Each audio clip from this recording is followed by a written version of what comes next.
Okay, folks, here we're back again with a little bit more JavaScript. This time we're going to be talking explicitly about objects, which again are another kind of variable in JavaScript, but which requires a little more sophistication to work with.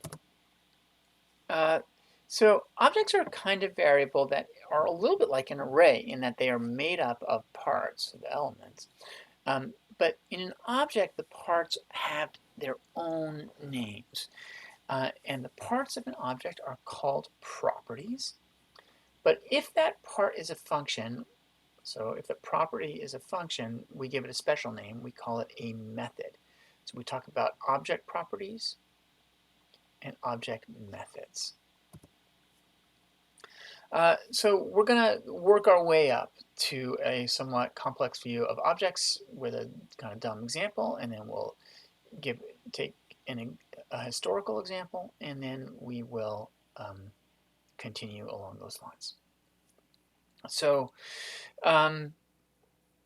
first, let's define. So let's think. What we want to do is eat lunch, and we know that if we're going to repeat something, we probably want to write a function to do that repeated action. And so let's define a bunch of foods and then a function for eating those foods. So here we have a bunch of foods: my fruit, my sandwich, my bar, my cookie, my candy, and my snacks. My fruit's going to be an orange. My sandwich is just some plain old bread with nothing in it. My bar is some weird vegan bar that was bought at the health food store. My cookie is a ginger snap. My candy is una poporindo um, from Mexico. My snacks are, sorry, the cat keeps moving the camera. Hopefully I'm not too far off. My snacks are 2 Cliff bars and a Kind bar. And then with the function, the eating function is just going to log to the console, that was a delicious food. So if we eat my fruit, we see, that was a delicious orange. If we eat my bar, we see that was a delicious weird vegan bar, that was a delicious ginger, and that was a delicious polvorindo. So we can eat any of these foods, and the foods themselves have no intrinsic relation to each other. They're just strings that have been independently defined and on which the function eat can easily operate because they're strings. Now what we're going to do is gather those foods together and collect them in a structured object called my lunch. So here we have the same definitions that we had before. And then we're going to add another one. We're going to define a new variable, my lunch. And we're going to make it into an object by using curly braces. And just as we would define an empty array by we define an empty array with an empty set of square brackets. We're going to define an empty object by defining by using an empty set of curly brackets. Now what we're going to do is add some parts to the object, and I want to just show you that there are 3 different ways to add parts to an object. And the first is the most obvious. Here we are, we're defining the object, and when we define the object, we add some comma-separated key value pairs. And so the key is fruit, that's the name of the part. It's going to be the fruit that goes in my lunch. And it's going to be defined directly with a string, orange. And then the sandwich is just basically a very similar kind of thing. It's a key value pair, but the value of the sandwich is set by reference to the pre-existing variable my sandwich. So it's set by reference instead of directly set. And then finally, after we've defined my lunch, we can add a new property by calling my lunch square brackets the name of the property and setting that equal to something. And then we'll see that we've got an object with 3 properties: fruit, sandwich, and snacks. 2 of those properties have string values, fruit and sandwich, so fruit set to orange and sandwich is set to just some bread. But the third, snacks, is an array which has 3 elements: 2 Cliff Bars and a Kind Bar. Yeah, so 3 ways to set: directly in the definition, by reference in the definition, and add it by reference after the definition.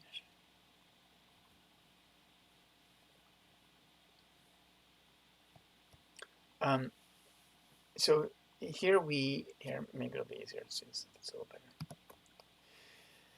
better. We take the function that we had written before, the eat function, and we rewrite it in a way that allows us to eat the whole lunch at once.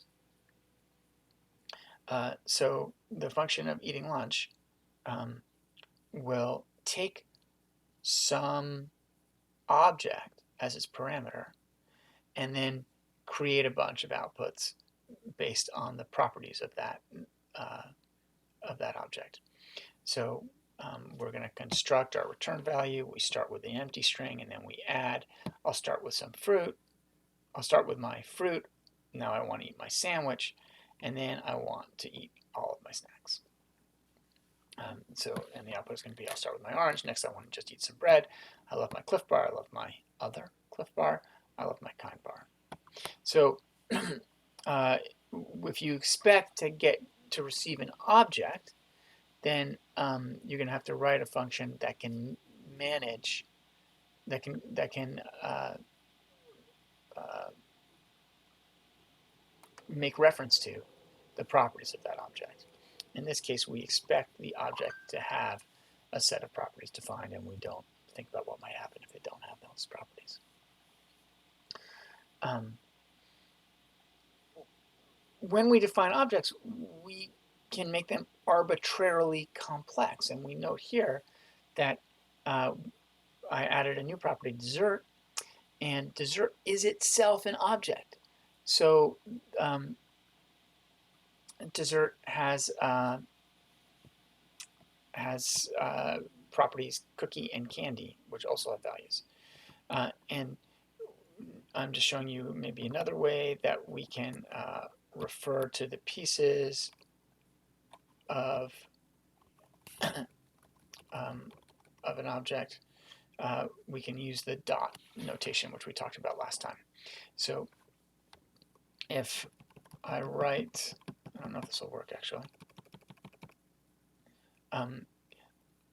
I'm ready for my lunch at dessert. It won't give me the kind of output that I want, but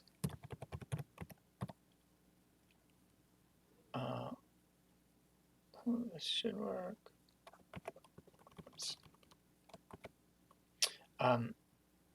I can write my lunch.dessert.cookie, which is the same thing as what I just wrote. So I just want you to see that objects can be really, really complex. And when we do, for instance, when we work with mapping platforms, the objects that we work with will be quite complex in the end. Okay, so now we've defined objects, we've given them properties, and we've rewritten a function so that it can work with the object. Now let's create a method. So here's our eat lunch function that we just defined. We're going to rewrite it as a property, that is as a method of the myLunch object. So here when we define myLunch, it looks slightly different. We have the fruit, we have the sandwich, we have the bar, the sandwich is misspelled, we have the snacks, we have the dessert, and then we have this new property, eatMe. So myLunch.eatMe is a method, it's a function, which constructs the string in just the same way that we saw before. The only thing to notice here is that the function takes no explicit parameter. So there's no name parameter here. Instead, it uses this implicitly defined variable, this. So when we write a method, we get access to a new variable called this, which stores all the properties of the object that is going to run this method. So we have access to mylunch.fruit or mylunch.sandwich inside mylunch.eatme because of the values of those have already been set of those properties. So mylunch.eatme is going to be defined as a function called eatme, and if we run that function, we'll get this output.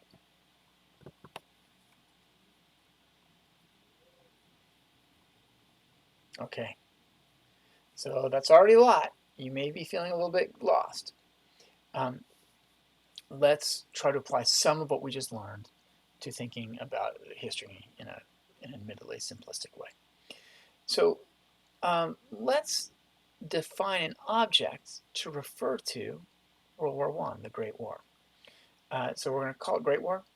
We're going to give it the name of the First World War, a start and end date, and then, because we live in a kind of jingoistic, chauvinistic state which teaches the history of World War I in a highly Anglocentric way, we'll identify the bad guys and the good guys as arrays that we'll make use of later.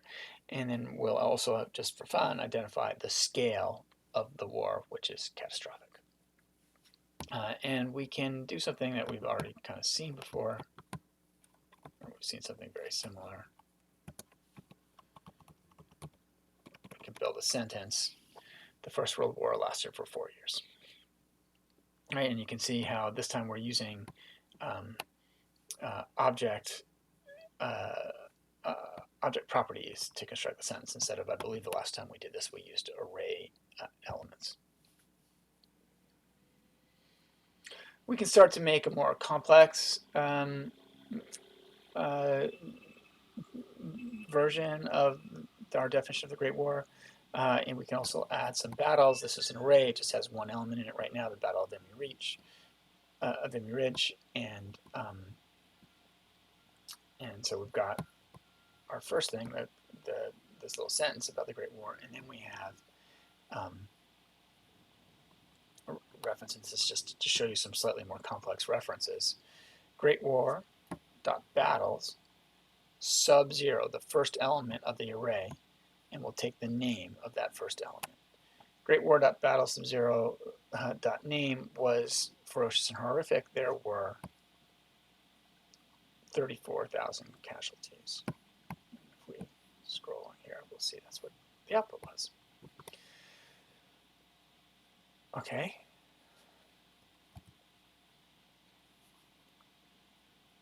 And then we can combine what we know about objects with some of the stuff we've already learned. So here we have an array good guys, an array bad guys, and people, which is an array of simple objects, each of which has a name and a nationality property. And the two people are Kaiser Wilhelm and Winston Churchill. Kind of in the wrong. I don't know why we have Winston Churchill there, Matt.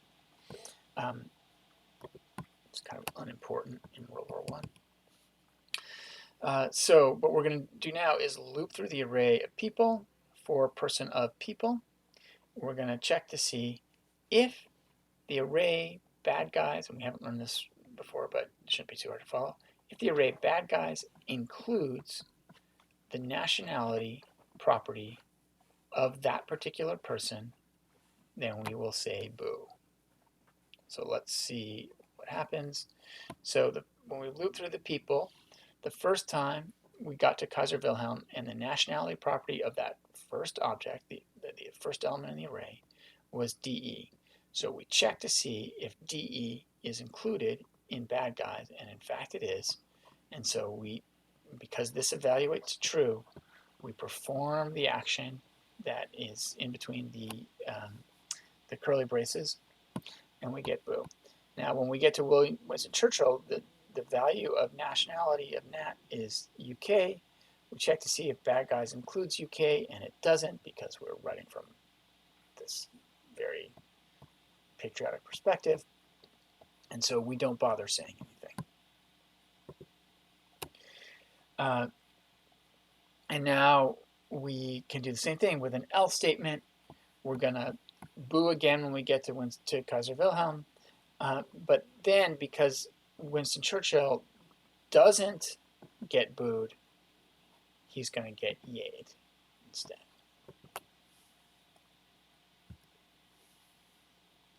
Okay. Now, this is something we're going to do in class. It may be in the next class, or maybe in a class afterwards. I'll just run through it really quickly here, and so that you have a chance to kind of prep for it. So I have I provided a little repository with all the code snippets in the class. Some of them may be slightly different from the ones that you've seen in the lectures.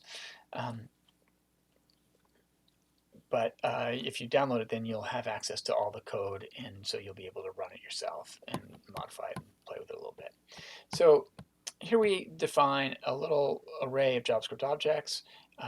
Each element of the array is an object with 3 properties: name, founded, and link. So they're all of them important anti-apartheid organizations that played a role in the struggle against apartheid in South Africa.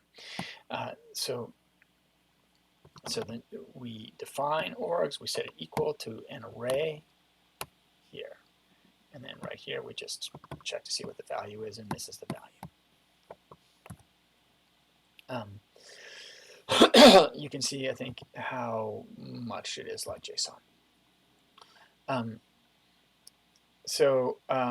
Here we write a function called describe org, which is passed an organization which is expected to be an object with certain properties, and we're going to return a string composed of the name of the organization was founded in and the year that that organization was founded. And I'm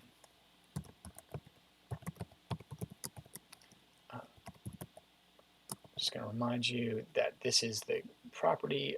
This is the array as a whole. Here's the second element in the array, which is the Pan-Africanist Congress. And if we run describe orgs on the 1th element of the array, so we pass in org sub 1, we get a sentence: the Pan-African Congress was founded in 1959, and we can see that that's because we've got the name here and the founded property here. And we can, of course, also loop through all the data. So let's just take a quick look again at orgs. So remember, it's got the African National Congress, the Pan-African Congress, the South African Communist Party, Black Sash, and SASO. And here we are, looping through all those organizations. So we're going to play with this a little bit in class, and maybe get prepped. You can fool around with it on your own a little bit. And I feel pretty confident that there will be a lot of confusion in class. We have covered a lot of topics that you have not seen before, so I would strongly advise you to post some questions in Slack so that when class comes, you are likely to have them answered. Okay, see you soon.